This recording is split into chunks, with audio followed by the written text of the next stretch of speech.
बात करते हैं पेपर लीक केस की, क्योंकि ये पेपर लीक केस बिहार का अब एक तरह के नेताओं के लिए सियासी रेस बन चुका है। कैसे, आपको बताते हैं। दरअसल बिहार में बीपीएससी पेपर लीक मामला हुआ, जिसके बाद छात्रों ने एक आंदोलन शुरू किया और इस आंदोलन में जैसे जैसे नेताओं की एंट्री शुरू हुई पूरी तरह, उसके बाद वैसे वैसे एक तरह के नेताओं की रेस शुरू हो गई है कि कौन आगे रहे। बिल्कुल, देखिए, विरोध प्रदर्शन शुरू हुआ छात्रों का पेपर लीक मामले को लेकर, लेकिन अब यह विरोध प्रदर्शन सियासी रंग लेता हुआ नजर आ रहा है, क्योंकि प्रशांत किशोर और पप्पू यादव आमने सामने हो चुके हैं। लेकिन अब इसी बीच वैनिटी वैन, प्रशांत किशोर की वैनिटी वैन की एंट्री हो चुकी है, जिसे लेकर विपक्ष सवाल पूछ रहा है। तो वहीं तेजस्वी यादव ने वैनिटी वैन को लेकर जब सवाल पूछे तो प्रशांत किशोर ने उल्टा ही चुनौती तेजस्वी यादव को दे दी है। किस तरीके से इस पूरे मामले को लेकर सियासत हो रही है, रिपोर्ट देखिए।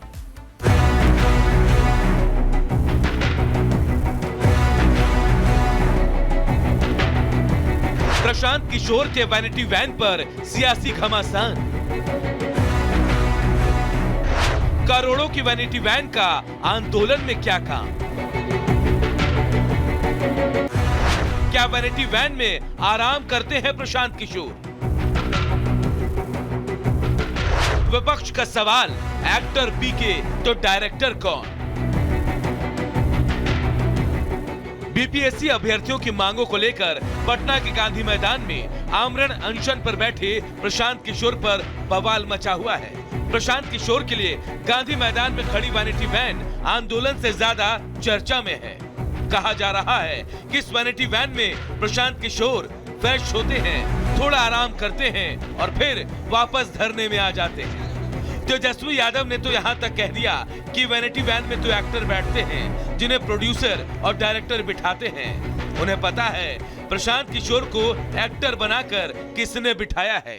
और वैनिटी वैन की जहाँ तक बात है, इसमें तो एक्टर लोग बैठते हैं, एक्टर बैठते हैं, एक्ट्रेसेस बैठती हैं वैनिटी वैन में, और बैठाने वाला प्रोड्यूसर और डायरेक्टर है। हम लोग सब लोग जान रहे कौन है प्रोड्यूसर, कौन है डायरेक्टर और एक्टर को बैठाया गया है। हालांकि गांधी मैदान में आंदोलन स्थल के पास खड़ी वैनिटी वैन को लेकर जब प्रशांत किशोर से सवाल पूछा गया तो उन्होंने इस मामले में तेजस्वी और पूरे विपक्ष को ही चुनौती दे दी। वैनिटी वैन पर गोलमोल जवाब देने के बाद पीके ने कहा कि अगर तेजस्वी या राहुल गांधी आगे आकर आंदोलन को लीड करेंगे तो वो पीछे खड़े रहने को तैयार हैं। ये लोग राजनीति कर रहे हैं।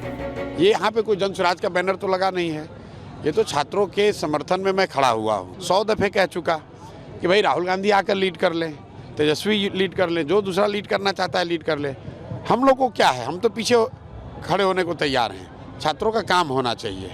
भले ही प्रशांत किशोर कुछ भी बोल ले, लेकिन उनके वैनिटी वैन ने छात्रों के आंदोलन को अलग मोड़ दे दिया है।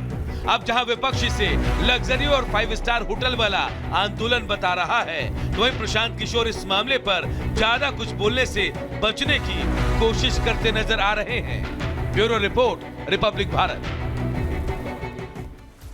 चलिए आगे बढ़ते हैं, बात करेंगे रफ्तार के नए फेज की, जिसकी सौगात आज प्रधानमंत्री नरेंद्र मोदी देने वाले हैं। दरअसल प्रधानमंत्री नरेंद्र मोदी साहिबाबाद और न्यू अशोक नगर के बीच नमो भारत कॉरिडोर के अतिरिक्त 13 किलोमीटर लंबे दिल्ली खंड का मौनिका उद्घाटन करने वाले हैं, और ये बड़ी सौगात है। और इसी के साथ नमो भारत दिल्ली में प्रवेश कर जाएगी, और किस तरीके से ये नमो भारत लोगों के लिए सुविधाएं लेकर आएगी, लोगों के लिए सहूलतें लेकर आएगी, और किस तरह की उत्सुकता लोग लिए बैठे हैं, इस रिपोर्ट के जरिए देखिए।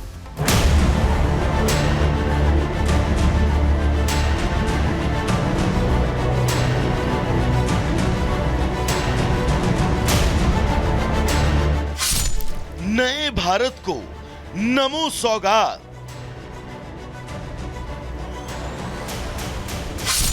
नमो भारत का बढ़ा दायरा।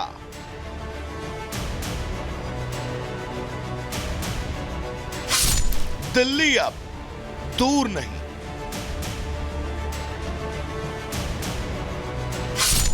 प्रधानमंत्री नरेंद्र मोदी देश को नई सौगात देने वाले हैं, जहां आज साहिबाबाद और न्यू अशोक नगर के बीच नमो भारत कॉरिडोर के अतिरिक्त 13 किलोमीटर लंबे दिल्ली खंड का उद्घाटन करेंगे, और इसी के साथ नमो भारत दिल्ली में प्रवेश कर जाएगी। अधिकारियों ने बताया कि उद्घाटन पूर्वाह्न करीब 11 बजे होगा और प्रधानमंत्री मोदी साहिबाबाद से न्यू अशोक नगर तक की यात्रा भी तय करेंगे। आज शाम 5 बजे से यात्री परिचालन शुरू हो जाएगा और 15 मिनट के अंतराल पर ट्रेनें उपलब्ध होंगी। उन्होंने बताया कि न्यू अशोकनगर स्टेशन से मेरठ साउथ तक का किराया स्टैंडर्ड कोच के लिए महज 150 रुपए और प्रीमियम कोच के लिए 225 रुपए है। आपको बता दें कि नवनिर्मित 13 किलोमीटर के खंड में से 6 किलोमीटर का हिस्सा भूमिगत है और उसमें कॉरिडोर का एक प्रमुख स्टेशन आनंद विहार भी शामिल है। अधिकारियों ने बताया कि यह पहली बार है जब नमो भारत ट्रेन भूमिगत खंड पर चलेंगी। इस उद्घाटन के साथ ही नमो भारत ट्रेनें अब दिल्ली पहुंचेंगी। प्रधानमंत्री ने पिछले साल 20 अक्टूबर को साहिबाबाद और दुहाई डिपो के बीच 17 किलोमीटर लंबे खंड का उद्घाटन किया था। अधिकारियों ने कहा है कि फिलहाल साहिबाबाद और मेरठ साउथ के बीच कॉरिडोर का 42 किलोमीटर लंबा हिस्सा चालू है, जिसमें 9 स्टेशन हैं। उन्होंने बताया कि इस उद्घाटन के साथ नमो भारत कॉरिडोर का परिचालन खंड बढ़कर 55 किलोमीटर हो जाएगा, जिसमें कुल 11 स्टेशन होंगे। इस खंड पर परिचालन शुरू होने से मेरठ शहर अब सीधा दिल्ली से जुड़ जाएगा। आप जानते ही हैं कि व्यापार और रोजमर्रा के काम के लिए मेरठ और गाजियाबाद के दूसरे छोर से दिल्ली और दिल्ली के लोगों के लिए मेरठ और गाजियाबाद जाने के लिए आपको कितना वक्त और कितना खर्च लगता था, लेकिन अब ऐसा नहीं है। नमो भारत के उद्घाटन से इस रूट पर चलने वाला हर शख्स अब रोजमर्रा के धक्के खाने से बचेगा। सुगमता से, कम खर्च में, कम से कम समय में वो मेरठ से सीधा दिल्ली और दिल्ली से वापस मेरठ में दस्तक देगा। और इसीलिए हम भी कह रहे हैं कि अब दिल्ली दूर नहीं, और साथ ही दिल्ली विधानसभा चुनाव से पहले नमो भारत दिल्ली वासियों के लिए किसी बड़े तोहफे से कम नहीं है। Bureau report, Republic Bharat. और चलिए अब आगे बढ़ते हैं, बात संभल की करते हैं, जो बीते कई दिनों से सुर्खियों में बना हुआ है, क्योंकि संभल के सौंदर्यीकरण को लेकर लगातार एक के बाद एक कदम उठाए जा रहे हैं और अब संभल के सौंधन किले की तस्वीर बदलने वाली है। पुनीता, बिल्कुल, देखिए सौंधन किले जो एएसआई के संरक्षण में आता है और अब इसकी जो तस्वीर है वो इसलिए बदलेगी क्योंकि अब इसको अपने पुराने स्वरूप में लाने की प्रशासन जो है वो कोशिश कर रहा है, यानी कि इसका सौंदर्यीकरण किया जाएगा, जिसे लेकर लोगों में जबरदस्त तरीके से खुशी और उत्सुकता भी देखने को मिल रही है। रिपोर्ट देखिए।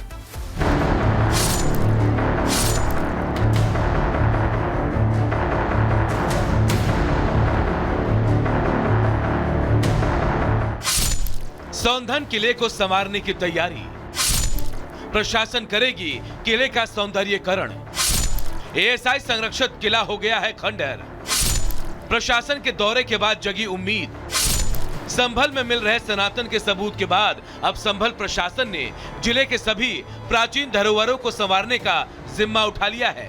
इसी कड़ी में प्रशासन की टीम एएसआई संरक्षित सौंधन किला पहुंची। प्रशासन ने 500 साल पुराने सौंधन किले का निरीक्षण कर आसपास किए गए अतिक्रमण को हटाने और इस किले को संरक्षित करने की बात कही। बताते हैं कि लगभग 500 वर्ष पूर्व इसको बनाया गया था। यहाँ पे प्राचीन कूप भी है, प्राचीन मंदिर भी है, प्राचीन एक मस्जिद भी बनी हुई है और ये जो सौंधन का किला है ये भी बना है। हम एएसआई को अवगत करवाएंगे कि वो यहाँ की जो स्थितियाँ उनको देखें और पुनः जो ये विरासत है इसका जीर्णोद्धार करें। ये किला संभल सदर तहसील से करीब 15 किलोमीटर दूर सौंधन मोहम्मदपुर में बना हुआ है।